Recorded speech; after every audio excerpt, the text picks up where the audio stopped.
Good afternoon, everyone. I want to say thank you so much for taking time out of your afternoon. This is going to be a really, really wonderful discussion. We have a great lineup of guests scheduled to speak with you today.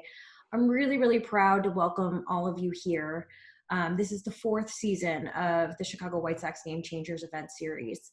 We actually started this series with the purpose of creating forums for honest and real conversations about the achievements and challenges that impact our underrepresented communities. And we hope through the power of sports and discussions like this, we can celebrate and we can empower our communities.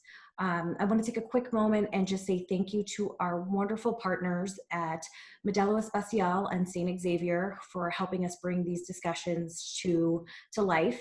And also, again, as Julissa said, our wonderful friends at the National Association of Hispanic Journalists for making this possible as well. I'm honored today to welcome our first guest who's going to provide a little intro for us before the event kicks off. She brings extensive leadership experience to Saint Xavier University as the institution's 20th president. She is a two-time recipient of Power 50. It's an award honoring the most influential female executives in Dayton, Ohio. And she also received the Woman of Distinction Leadership Award from the Girl Scouts of Western Ohio. I want to say thank you and welcome to Dr. Laurie M. Joyner. Thank you very much. It's a pleasure to be here. I'd like to just take a moment for a brief reflection. So if we could gather ourselves together. May we celebrate the variety and creativity made manifest in the diversity of our world. May we be empowered to recognize and celebrate differences. May we be enabled to be the architects of understanding, respect, and love. And may our lives be enriched by ever-widening circles of friendship. May our hearts be strong in what unites us. May we build bridges across all that divides us, and united, rejoice in our diversity. Thank you. Good afternoon and welcome to what promises to be a meaningful and timely discussion on representation in the sports journalism industry. I'm Laurie Joyner and I've served as president at Saint Xavier University for nearly 4 years. And I'd like to thank everyone for attending today. A special thank you to Modelo and the National Association of Hispanic Journalists for working with us to make this discussion possible. I am grateful for the Chicago White Sox and their dedication to increasing equity in athletics and beyond. The White Sox know that equity and representation cannot simply exist as buzzwords. The heightened attention to racial justice in our nation is long overdue, and all organizations must examine their policies and practices to right systemic wrongs and help create a society that acknowledges the strength and value of all people. At Saint Xavier, we share this commitment as we strive to become a more diverse, equitable, and inclusive organization. Diversity has been at the core of our mission for nearly 175 years. Since our founding, Saint Xavier has formed graduates of competence and character who use their education to make the world a better place. By educating students to create meaningful lives and successful careers, we are not only improving the lives of our graduates, but also their families and their communities. Since 2014, we have been designated by the federal government as a Hispanic serving institution, and those from Latinx backgrounds now make up the fastest growing portion of our student population. In fact, this year, 6 out of 10 of our new freshmen are Latinx. We continue to work hard to ensure our campus environment is welcoming, inclusive, and culturally sensitive to our incredibly talented and diverse student population. Recently, Saint Xavier was the recipient of a $3 million grant from the U.S. Department of Education to improve the academic outcomes for low-income and first-generation students. Through this grant, we've created the Comprehensive Aligned Supports for Attainment Initiative, better known as CASA, and we have hired an additional bilingual staff to provide support to bolster students' academic success. We recently established the Center for Inclusive Excellence, which coordinates our ongoing diversity, equity, and inclusion work by providing tools to our faculty and staff for increasing their understanding of the racial and ethnic cultural capital that our students bring into the classroom. Our leadership team is actively exploring the Sister of Mercy critical concern of racism this year. We are launching a campaign around anti-racism efforts to understand how we as a university can do better in terms of achieving racial equity and improving academic outcomes for students of color. St. Xavier is also one of 28 colleges across the state of Illinois to form the Illinois Equity in Attainment Initiative, which is working to eliminate all racial and socioeconomic achievement gaps by the year 2025. As part of this partnership, SXU is finalizing an equity plan to institutionalize principles of inclusion across all facets of our university experience. We're currently taking a close look at our program offerings and building majors and minors that reflect the career goals of our students. For example, last year, we launched programs in exercise science and sport and fitness administration, both of which have seen impressive enrollments, especially among our Latinx students. Our communication major with a sports communication concentration continues to produce many successful Latinx alumni who are contributing in the very field we are discussing today. We are leaning into all of our partnerships to spread this work everywhere. The White Sox continue to lead in terms of diversity in athletics and utilize their platform to spread messages of compassion and understanding. A staple of Chicago's multicultural South Side, the White Sox are no strangers to the ideals of racial justice and fair representation. As we all know, the work is never complete. This is another value we share with the White Sox. It's the spirit of continuous improvement that drives our initiatives toward positive outcomes for those that they affect. We are fortunate to have the opportunity to learn from and engage the impressive expertise among the upcoming panel as we reflect on how we can all build a more fair and equitable society together. Thank you all for your dedication to building an industry dedicated to these noble goals.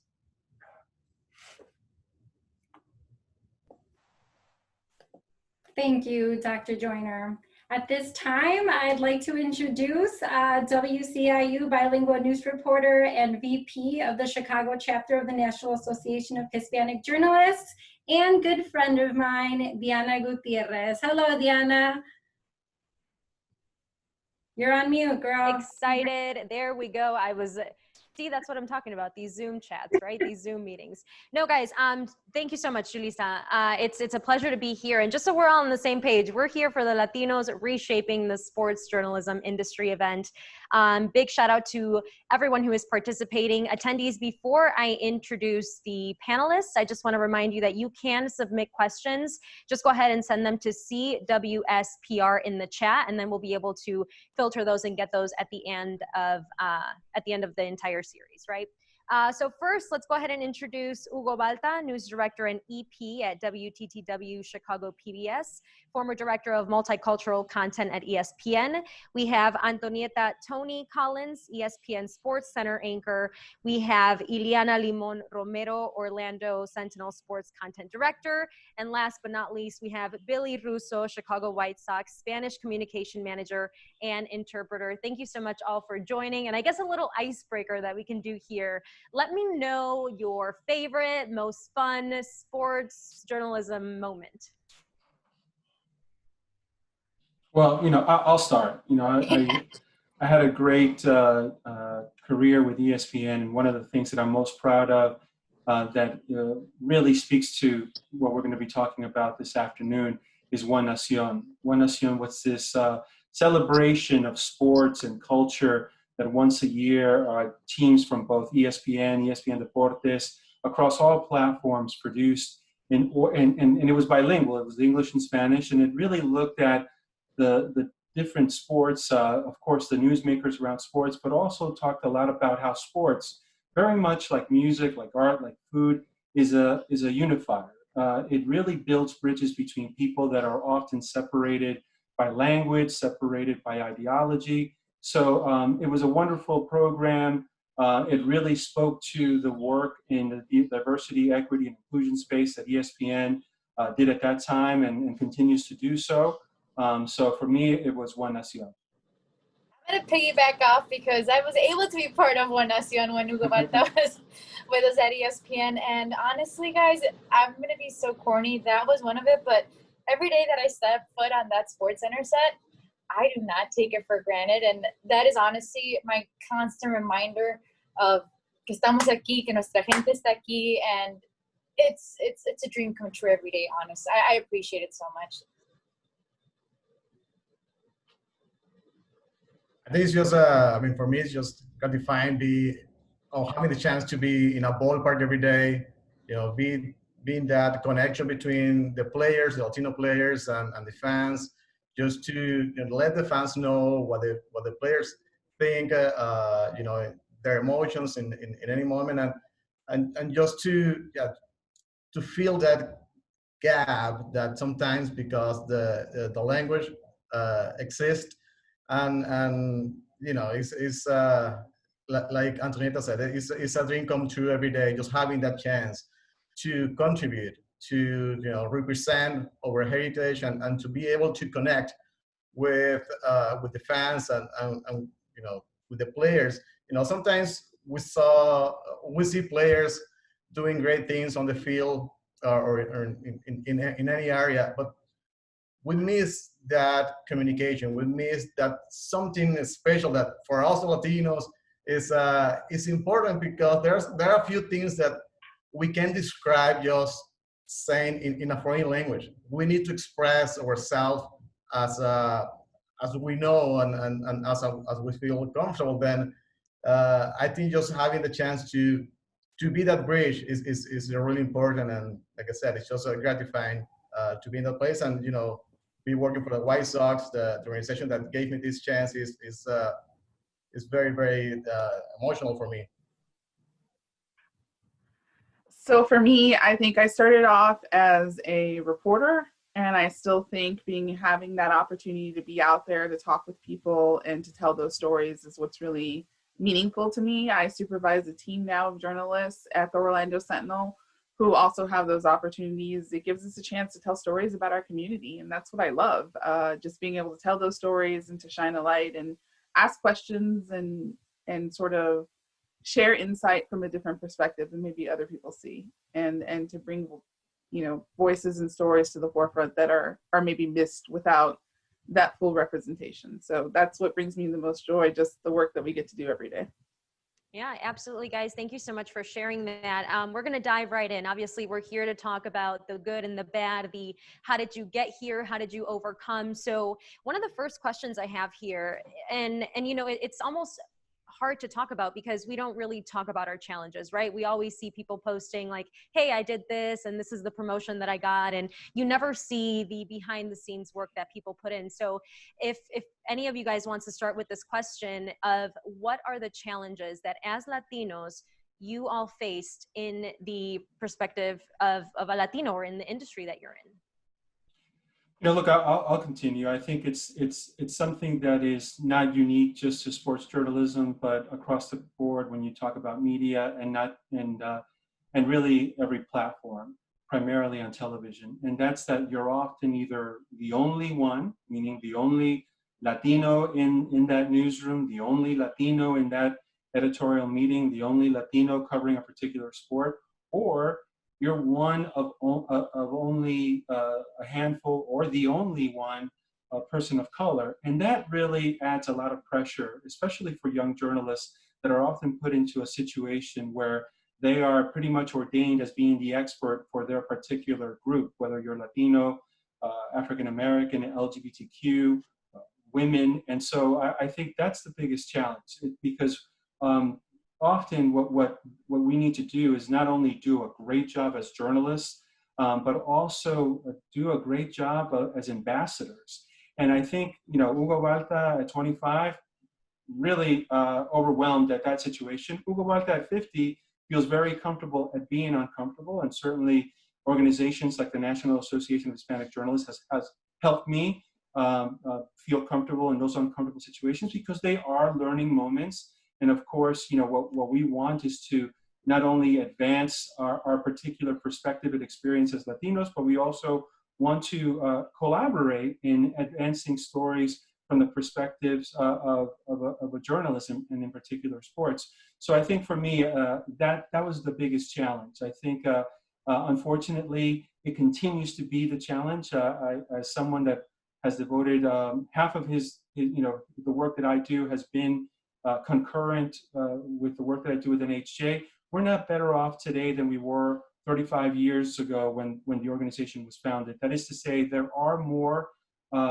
media outlets, largely driven by digital, but percentage-wise, there are still inequalities of representation of Latinos in those newsrooms, and that's unfortunate. We still need to push, we still need representation, and it's not just for the betterment of the public, not just the betterment of journalism, but really from a business perspective. As we continue to see the numbers of Latinos and people of color grow, driving the population growth in the United States, that diversity, equity, and inclusion is not just good for journalism and the public, it's good for business. Would anyone else like to quickly add to that question? And what are the challenges that Latinos face in this industry?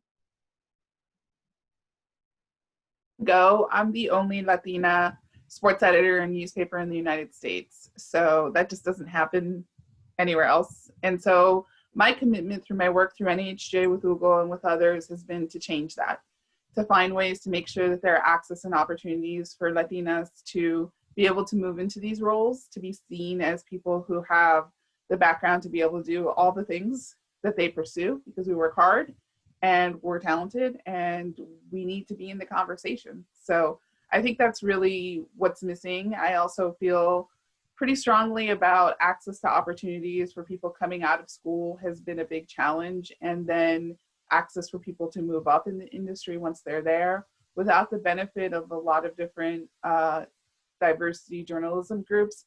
I think there's a just huge pool of talent that just doesn't feel like they have an access point to get in and then to move up on both sides of the game, both within the sports industry with teams and then also within media. It's just opening the door to those opportunities to make it a level playing field, to give access. And it's a constant fight. I think people have been working on this for years, and some get tired, some get frustrated, some just don't think that it's ever going to change. But I feel really strongly about every single person that you interact with and that you can provide an opportunity to makes an impact. They in turn get a chance to stick in this industry and move up, and then they in turn can help others come along. So I try not to worry about how disheartening the numbers Hugo just mentioned are, because they're pretty terrible across the board. But at the same time, we have to keep going. We have to keep pushing to change that. So that's what I focus on, and that's what I've had to personally overcome, because there was no one like me in the room when I got into it, and I'm trying to change that.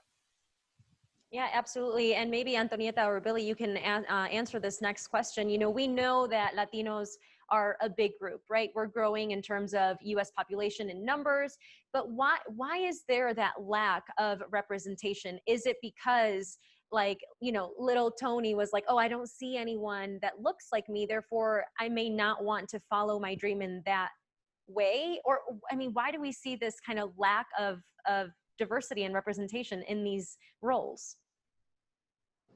I think it was touched upon earlier. The opportunities after we graduate are not there, really. I myself had a big challenge. I was lucky I was able to live at home, but I took an internship being a gopher. I would literally just grab coffee I used to work for Univision, but even impacto anchors, and I would log things. So I think maybe sometimes we get discouraged, and it's a long journey, and it's a journey where you sacrifice so much, and you gotta it's people. It sounds so corny, but it was somebody helping me out and somebody opening that door for me and having those connections. And I think as I get older, that's what I feel like we should do for the younger generations, because Liana mentioned that there's really lack of opportunities when we graduate. So I think that was it. I was very lucky to have the opportunities and the people that I met throughout my college career and as I made internships. But it's the opportunities, I think. But I feel like our generation is changing that, and we're making strides towards that, because a lot of people do reach out and they're like, hey, how did you do this? What did you do? And it's giving them that time and, hey, maybe you could do this and that. So making them feel like there is hope important, and telling them your experience so they can go and find out their own as well, for me. Yeah. Anyone else would like to add anything to that? Guys, well, I'm really interested because obviously we've seen sports take a very interesting stance and very important stance, in my opinion, during the last couple of days. And we don't see it as just sports anymore. It's much greater than that. So when you are talking to an athlete, whether it is a Latino or not, how important is being bilingual, right? Because I'm going to be honest with you guys. Hay veces que yo me puedo expresar mejor en español. Entonces, you know, when I have to switch to English, I'm like, oh, I don't know if I should say it that way. But how can we as a community have bilingual journalism up here? Because some of the players, that's like their native language. Yes, it's definitely important, Diana, especially in baseball. I mean, this year we had 259 Latino players in the majors. That's a record. And then, you know, you see that every year are more and more Latino players there. And I just say it this way: for a Latino player, or for everybody, if you have to do an interview, you have to talk in a foreign language, you're probably gonna manage to say whatever you want to say, but you won't get into details because sometimes you don't feel comfortable, or sometimes you don't want to say something that could be taken the wrong way. Then if you have a bilingual reporter that can, you know, approach the Latino players in their own language and just talk with them with respect, no? But, you know, approaching like hablando español, they're gonna feel more comfortable, and they're gonna open to you. They're gonna be, you know, telling you stories about a million different things unrelated to that specific topic that you want to talk with them, but that's gonna open to you also, you know, a million stories too. Then I think being a bilingual in sports is important, especially now that we have that amount of players. They're gonna give you an advantage, you know, over the just English-speaking reporters, because, like I said before, players are gonna feel more comfortable talking to you and giving you stories inside that they won't be able to share with that other person, even though they can feel, you know, they can trust that person, but it's not gonna be the same feeling for the players. And, you know, now that we have more younger Latinos players in the sport, for them it's the same. You know, they're gonna feel more comfortable talking with the Latino media.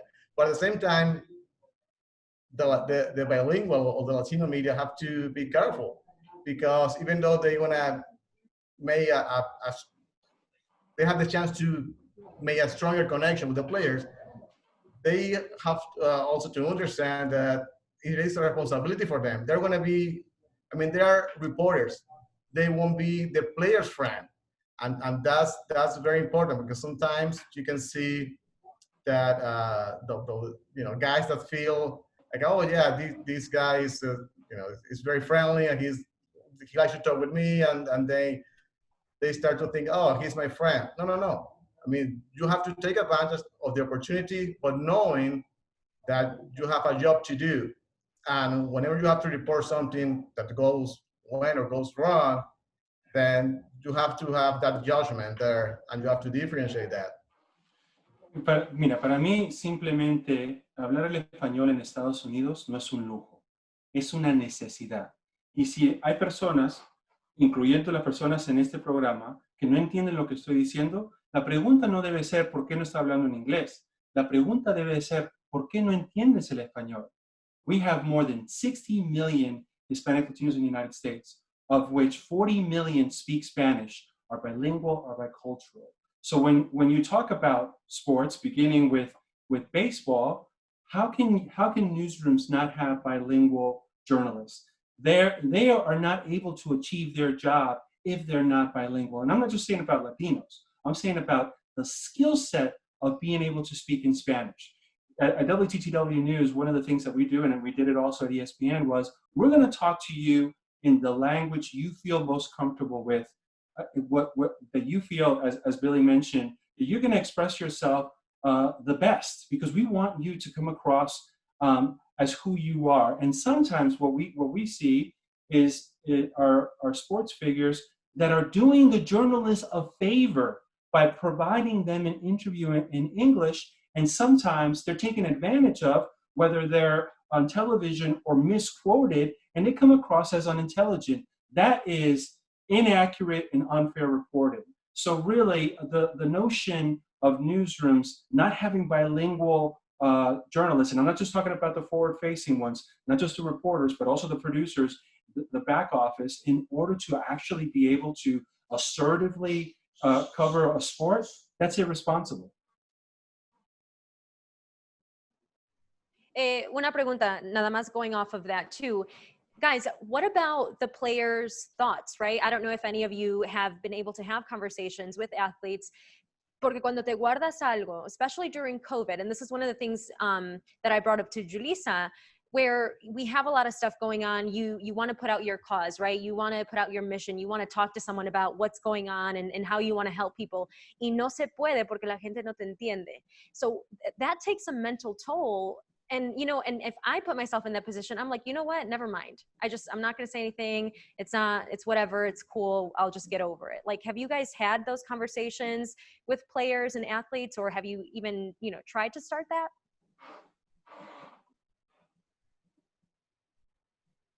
Yes. So, Sorry. Go ahead, Bill.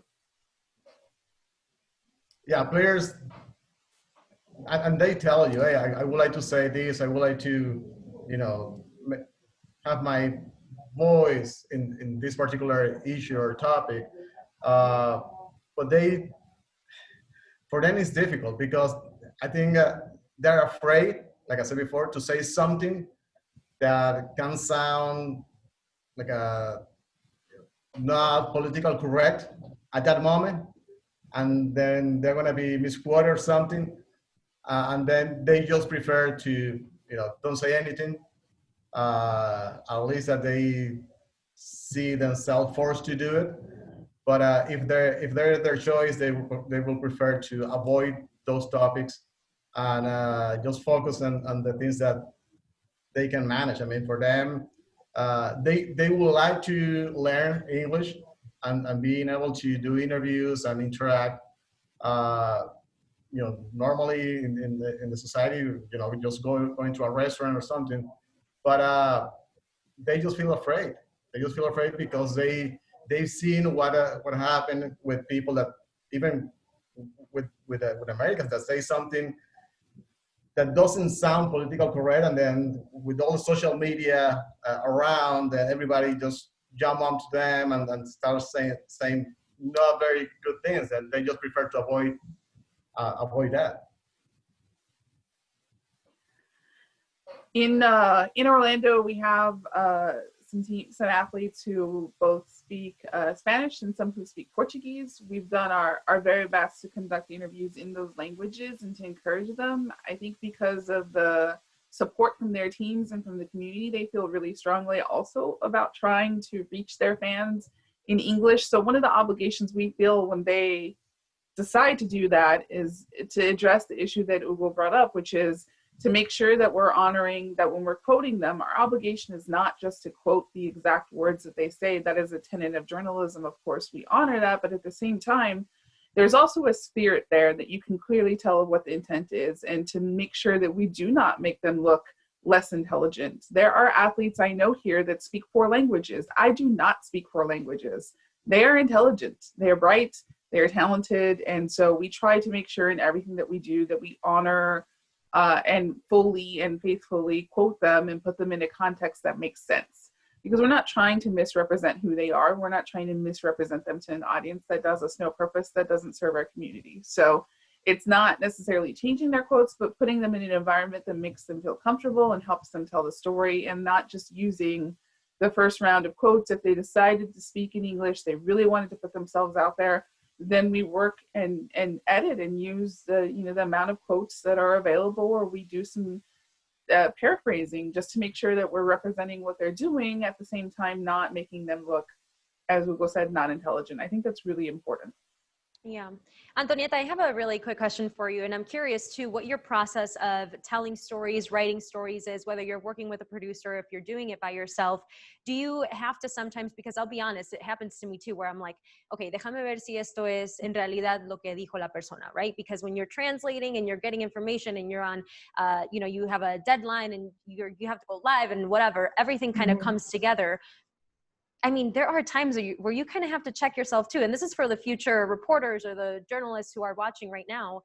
It happens, and it's okay as long as you recognize, hey, I have to dig a little bit deeper in this. Oh, completely, 100%. So for stories, tengo la oportunidad de tener un productor, y ahí es donde tenemos ideas una y yo y ella, y nos aseguramos de lo que when we do the translation in English, it honestly does. It translates to what it means, because you don't want to lose things in translation.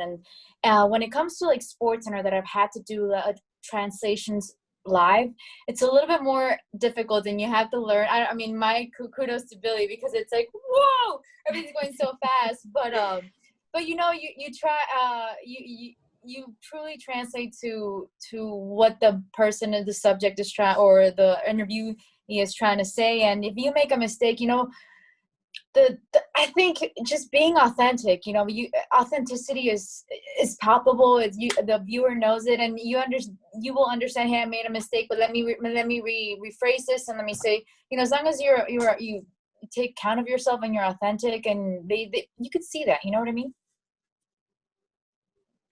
100%, absolutely. And I think that's the beauty, and that's the reality of live TV, right? Sometimes you say We're something human. and you're like, sorry, Yeah. didn't mean that. Hey guys, for everyone that's watching really quickly, I would love to read some of your questions to our panelists at the end of the series. So go ahead and send your questions to CWSPR, whether it is something we covered that you want a little bit more information on, or whether it's something that we didn't cover. That's why we wanted to have this live, so that you all could have the opportunity to ask your own questions as well. But moving forward, obviously we're talking about the what's going on and the how do we, you know, feel and what in the reality and in the moment. But for the future, guys, it just, and this is, you know, maybe a rhetorical question given the base and the platform that we're in, but why is it so important to hire bilingual sports journalists? I think it's, you know, very simple. It's good for business. You know, that again, we're in a census year, and every 10 years it happens, right? People look at the census and they look at the numbers, and it's like, poof, oh my God, look at the Latinos and look at what they're driving as far as the population growth. So again, from a business perspective, if you want to remain relevant, you need to be bilingual, bicultural, and you need to better understand the Latino community, which is not monolithic. You know, a Latino in the East Coast is very different than a Latino in the West Coast, and everywhere in between.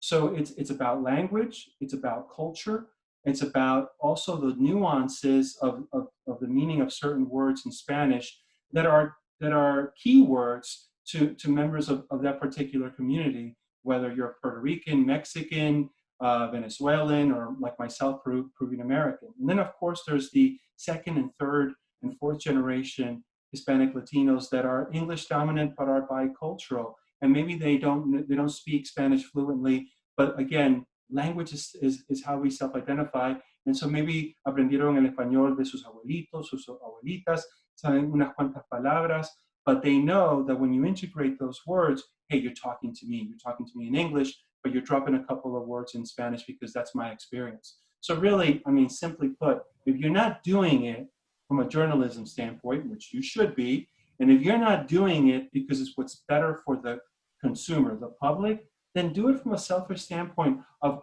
wanting to continue to grow your business. it's good for business. One more question, guys, before we get to the Q&A section. I know Tony had mentioned this, and I really want to emphasize it because it's something that I struggled with a little bit getting into the industry, where I felt like there wasn't really anyone that was approachable that could offer me some help. It wasn't until, you know, you find the right people. But what are we doing as a group, as a community, as you know, individuals in the roles that we're in, to encourage the younger generation to ask questions, right? To participate, to do internships, because sometimes, like we said, it's not online, right? It's word of mouth. It's people that know, and it's just, you know, it's sometimes hard to get to someone that you can count on as a mentor. I can start with that one. I mean, I really think the very first step is to ask. Like, I don't know where you're at, what you're going through, what your experience is, or what the obstacles have been for you. And so you have to first start out by putting yourself out there and asking, by identifying people who you admire and people who you think might be able to help you, or whose paths you want to be in one day. If you want to work for a team, if you want to be on camera, if you want to write, you have to identify the people that you admire, you have to study their work, and then you have to come with them, not just with, please help me, which is fine, that's good, but targeted questions, do your homework, be respectful of their time, because I think a lot of us want to help everyone. If you can come with specific questions of how you can get there, what you've been through, what you've heard so far, what specifically can help you get to where you want to be, instead of just saying, Antoinette, look at my reel. Like, that's not realistic over time, or how that's really going to work. I think you have to build that relationship and ask very specific questions. I'm a big believer in NHJ. I joined as a student. There's lots of different organizations. I think NHJ is outstanding, but there's many that can help you as an entryway for training and for access. And it's really important that people not feel like asking for that help or asking for that way in is going to be different or negative for you, like you couldn't get there on your own, or it's something that's not quite right. The casual relationships and interactions and introductions that happen for other people don't happen for us, because we did not come up that way. We do not come from people who are a long line of sports figure families or people who had these connections. And so you need a way to get noticed. You need a way to get access to these opportunities, and taking advantage of what these organizations have to offer, talking to advisors, talking to everyone, seeking as much help as you can get, saying something is what's going to get you started. Otherwise, unfortunately, we're not going to notice you. No one is really going to step up and volunteer and tell you, yes, you can do this, if you don't at first say you want to. Antonieta, you wanted to add anything to that? Yeah, no, I want to see what she just said is so imperative, because I know we have social media, and that makes it a little bit easier. And you know what is so funny? I have gotten people send me their reels, and I actually do look at them, and I'll tell them, like, this is what they told me, and I try to pass that along. But there's got to be a better way. And that's why I think these seminars, NHA, like all those things are so imperative, because it's so much that you could do it through social media, through a DM, through a thing. But yeah, asking. I myself go and bug. I mean, within my within ESPN, I go bug the anchors, and I'm like, hey, how can I do this better? What could I have done here? Like, asking questions and having my set of questions, and not wasting time with people. But yeah, it's just not being afraid of asking. The worst you get is a no, or you don't get a response, but you're trying, and who knows, man? Yeah. No, absolutely. And I think social media plays a huge role, especially right now, where a lot of in-person internships, a lot of opportunities have kind of been put on the back burner, because we can't get back to how we used to be, right? Newsrooms aren't full to max capacity. You don't have people running around and things like that. And actually, one of the questions that we have here from one of our attendees is, how do you see the journalism industry changing with addition of social media platforms?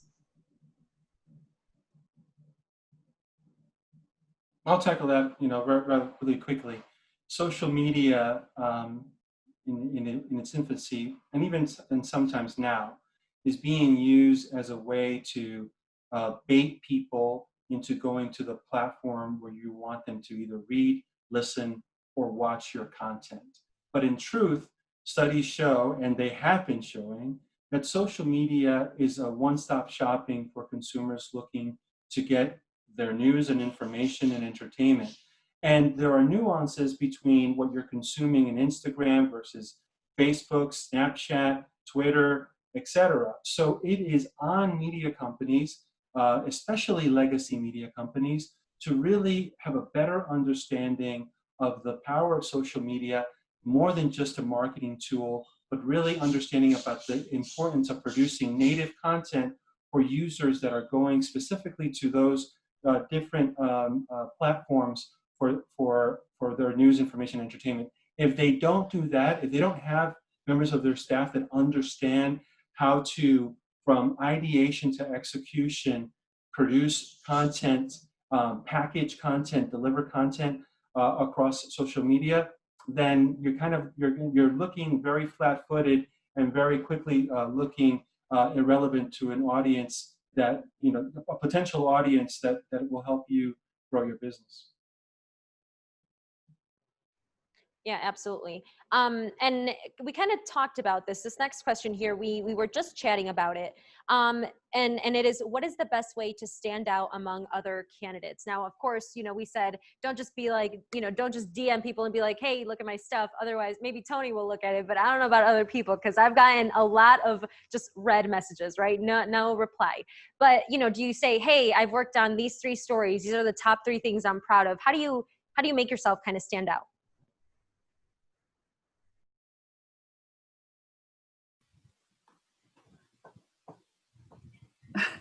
I guess I can go ahead and go in terms of how you make yourself stand out. I think it is asking those specific questions. I think it's, look, part of why I said you have to ask and you have to speak up and you have to use every resource and try all these different groups is because you never know when you're going to hit someone at a great moment in their life or when they're completely overwhelmed and they would normally be amenable to helping you, but they just can't. Like they can't right now. So you have to keep trying. You have to keep pushing and be persistent and try to ask some different questions to treat it like you were a journalist and ask, how can I get better? How can I get to where you're at? What steps do I need to take? Anything that you can do that's a concrete question. I made a joke about the reel, but no, really, if someone has time, they absolutely can look at your reel. But if they don't have quite that much time, what can you still learn from them? How can you start that conversation so that they feel like, oh, I will make enough time to look at that reel because you were respectful enough and had done a little bit of research and knew who I was and asked me a good quality question. It's like a preparation for anything else you would do. I think studying everything that's available to you, if you want to work for a team, if you want to work for an organization, anywhere in there, a media group, you need to study who you're trying to become, what you're trying to be part of, and understand everything that goes into it. Then you can ask better questions. And then that can put you in a better situation where people really want to help you out or tell you or give you some guidance and feedback. So I think it's really just dependent on the situation that you're in, but just asking something specific and understanding the other person a little bit, taking the time to look up even what anybody you're trying to reach up to does as you make that introduction, it can just help. I think for the most part, a lot of journalists do want to help. A lot of people are really open. So you can't lose hope if somebody, it's really not about the quality of your work if somebody hasn't responded right away or maybe responded initially and then just didn't follow up. It's because they're busy. It's okay. And you just keep going. And that's why I think you have to collect a lot of mentors. And that's why Antonella was saying, I talk to a lot of people in ESPN. Of course, you have to. You talk to anybody who will listen to you all the way through your whole career because you're just trying to get better in anything you do. So it never stops. The learning that you feel at the beginning, you keep going, it never stops. Yeah, Elena, you hit it in the, like, you cannot ever think you already know it all. And like I'm learning every day. And even like this past week and after every SportsCenter show, actually, I've been going in for feedback. We watched the 4 hours. I still cringe when I watch myself, but you gotta ask, how could I have done this better? What could I have done here? And a lot of things that I get now, that whether you're already at the job that you want, being yourself, being so comfortable being yourself sometimes is the hardest thing. And you try to like be someone else. And at the end of the day, you gotta be comfortable. It sounds so easy, and I'll be honest, guys, I'm still working on this. Being comfortable with my own self. If si hablo en español, hablo en inglés, si digo mantequilla, it's butter, you know, like whatever comes out, but owning it and being comfortable with it, because that's us. We think in 2 languages. We like our Liga Mexicana as much as we like our baseball, you know what I mean? Like, so it's being truly comfortable in your own skin and owning it, and you know what, this is me, and here it is, you know. I'm like me, there's many of us, so that's when you're already like, if you already found that job for sure. But like just being authentic, that's been so huge, and that's the biggest feedback that I've been getting from my bosses. Like, just be you. You're here because you're you. That's why, you know what I mean?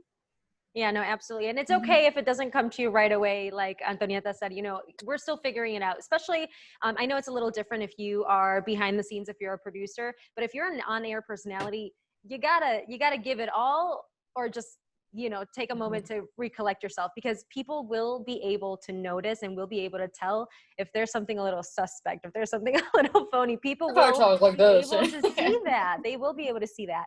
But one of the next questions here, what are some of the skills you feel helped you stand out as you were building your career as a sports journalist, or skills that you absolutely need to master? I mean, the simple one is being bilingual. That's been such a big, like, I've been able to go to Juegos Panamericanos and puedo cubrir todos los equipos en español, but then when I needed to do things for Sports Center in English, you know what I mean? But I think being able for me to be as comfortable as I am in español in English, to be able to react, that's what I still like. It's hard for me, like, I speak English. Yeah, I'm speaking English right now, pero yo me puedo defender mucho mejor en español y puedo hacer esas transiciones mejor en español. So it's, for me in that particular, it's that but that's for on camera when I'm doing like interviews and stuff like that. I'm not sure for the other part, but yeah, it's being comfortable. Anyone else want to add that? Because we can go on to the next one. This is go ahead, Ileana. I was gonna say, it's just working hard more than anything. It depends on what the skill set you guys are asking about. A lot of different skills, a lot of different speakers here, and I think every single one of them worked really hard and kept asking questions and tried to figure out how to get better. So the basic skills is that willingness when you hit adversity, when you hit different problems, to just keep working hard and keep pushing through. That's really what's going to carry you. Absolutely. We are coming up here on 10 minutes, and I have a couple final questions. If you do have any more questions, feel free to send them in. They'll be able to chat them to me through this Zoom. But really quickly, guys, and this is something that everyone can answer. What advice would you give yourself, you know, your 20-year-old self back in the, you know, day? I don't even want to say back in the day, but just what's something that you wish you would have known? Billy, why don't you go? We haven't heard from you. Billy.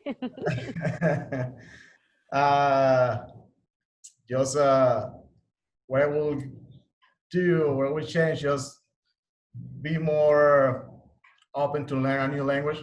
I mean, when I was 20 years old, I probably I didn't have the willingness to learn English as I, you know, had like 5 years later. And now, I mean, thanks to, you know, my bilingual skills, I'm able to have this job. And I'm learning every day. I think sometimes just no desperdicies nada, no pienses que no te hace falta nada. You always have to learn, you always have to improve, you always have to find ways to get better. And that's it, just nunca renuncies a tus sueños, trabaja fuerte, work hard, and believe in yourself. I mean, always believe in yourself. You know, be patient, because the path is going to have some rough turns. You will have to, you know, vas a tener que ser paciente y soportar eso y seguir adelante y confiar. Just have confidence in yourself.